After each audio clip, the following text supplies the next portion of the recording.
Hi అండి, నమస్తే అండి. నేను మీ ఈశ్వర్ని. Welcome to Budla's kitchen. ఈరోజు మనం ఒక కప్పు రైస్తో అలాగే ఒక ఆలుతో ఇలా చిన్ని పునుగులు చేసుకుందామండి. చాలా టేస్టీగా ఉంటాయి, క్రిస్పీగా ఉంటాయి. పిల్లలు చాలా ఇష్టపడతారండి. పైన క్రంచీగా, లోపల మెత్తగా చాలా టేస్టీగా ఉంటాయండి. నేనైతే పెద్దవాళ్ళ కోసం చట్నీ, పిల్లల కోసం సాస్ వేసానండి. కొంచెం ఆనియన్స్ అద్దుకుంటూ తినొచ్చు. అసలు పిల్లలైతే ఉట్టియే తింటారండి. ముందుగా నేను ఈ బొండాలు చేయటం కోసం 3 గంటల పాటు ఒక కప్ రైస్ని నానబెట్టుకున్నానండి. ఇవి రేషన్ బియ్యం అండి. ఇవి నానబెట్టుకొని 3 గంటల తర్వాత ఇలా వేసుకుంటున్నాను. ఎక్కువ వాటర్ వేయకూడదండి. ఒక చుక్క అందుట్లో ఉన్న వాటర్నే వేసుకొని నేను ఇలా మిక్సీ పట్టుకున్నాను. చూసారా, ఇవి మెత్తగా ఉండాలి, గట్టిగా ఉండాలి. పిండి మట్టికి జారుగా ఉండకూడదు. ఇలా మెత్తగా మనం పట్టుకుంటే ఏలుతో ఇలా రబ్ చేస్తే మెత్తగా ఉండాలన్నమాట. అలాగే ఇది పక్కకు ఒక గిన్నెలో తీసుకుంటున్నానండి. ఇప్పుడు మనం ఇదే మిక్సీ జార్లో ఉడకబెట్టిన ఆలుగడ్డలను వేసుకుంటున్నాను. ఇందులోనే వేసుకొని నేను మ్యాష్ వేసుకొని పట్టుకుంటున్నాను. ఇందులో కూడా వాటర్ ఏమి వేయకండి. ఒకవేళ మిక్సీ తిరగపోతే ఒక 2-3 స్పూన్లు వేసుకోండి అంతే. మరీ ఎక్కువ వేస్తే మనం పునుగులు వేసేటప్పుడు బాగా పలచగా అయిపోతాయి. పలచగా అయినా కొంచెం బియ్యపిండి కలుపుకోవచ్చు, మైదా కానీ బియ్యపిండి కానీ టేస్ట్ వేరేగా ఉంటుందండి. దీని టేస్ట్ వేరేగా ఉంటుంది. మనం మైదా కానీ బియ్యపిండి కానీ కలుపుకుంటే ఆ టేస్ట్ మారిపోతుంది. అందుకోసమని కొంచెమే వాటర్ వేసుకొని మిక్సీ జార్తో మిక్సీ పట్టుకోండి. ఇప్పుడు రెడీ అయిపోయిందండి ఈ పిండి. బియ్యపిండి, ఆలు చక్కగా ఇలా మొత్తం మిక్స్ అయ్యేలాగా మనం కలుపుకోవాలి.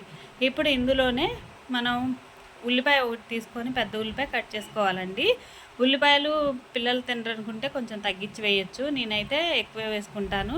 పిల్లలైనా మా ఇంట్లో ఉల్లిపాయలు చక్కగా తింటారండి. ఇందులోనే 1 స్పూన్ సాల్ట్ వేసుకున్నాను, 1/2 స్పూన్ సోడా ఉప్పు కూడా వేసుకున్నానండి.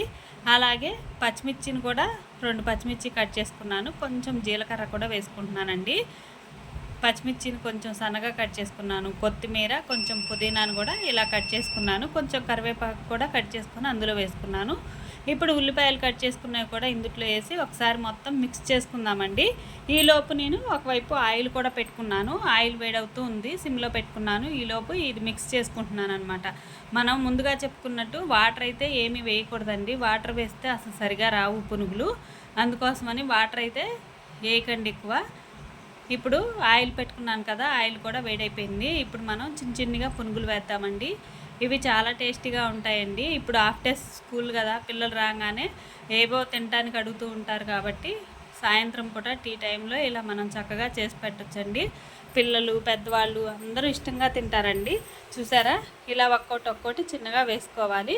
మరీ హై ఫ్లేమ్లో కాదు, మరీ స్లోలో కాకుండా మీడియం ఫ్లేమ్లో పెట్టుకొని ఒకసారి వేగిన తర్వాత కొంచెం హైలో పెట్టుకొని వేయించుకోండి. ఇవి చాలా క్రిస్పీగా టేస్టీగా ఉంటాయి ఆలుతో కాబట్టి పిల్లలు ఇష్టంగా తింటారండి. చాలా టేస్టీగా ఉంటాయి. నేనైతే ఇంత టేస్టీగా ఉంటాయని నమ్మలేదండి. నేను ఒకసారి ట్రై చేసినప్పుడైతే నాకు కూడా ఇలా జావగా అయిపోతే కొంచెం బియ్యపిండి కలిపానండి. టేస్ట్ అయితే బాగుండలేదు. ఫస్ట్ వేసిన వాయి బాగుంది, తర్వాత మాకు కొంచెం బియ్యపిండి కలిపితే బాగోలేదు. అందుకోసమని రెండోసారి నేను ఇలా ట్రై చేసి చూశాను. చాలా టేస్టీగా వచ్చాయి. మనం వాటర్ అయితే ఎక్కువ వేయకండి, ఇదే మెయిన్ పాయింట్. చాలా టేస్టీగా ఉంటాయి. మీరు కూడా ఒకసారి ట్రై చేసి చూడండి. ఎలా వచ్చాయో కామెంట్ చేయండి. ఇంకేమైనా మీకు వీడియోస్ కావాలంటే కామెంట్ చేయండి. నా వీడియోస్ చాలామంది చూస్తున్నారు కానీ సబ్స్క్రైబ్ అయితే చేసుకోవట్లేదండి. కొంచెం సబ్స్క్రైబ్ చేసుకోండి ప్లీజ్. ఇలా పల్లి చట్నీతో, పిల్లలకి సాస్తో, కొంచెం మధ్యలో ఆనియన్స్ అద్దుకొని తినండి. చాలా టేస్టీగా ఉంటాయండి.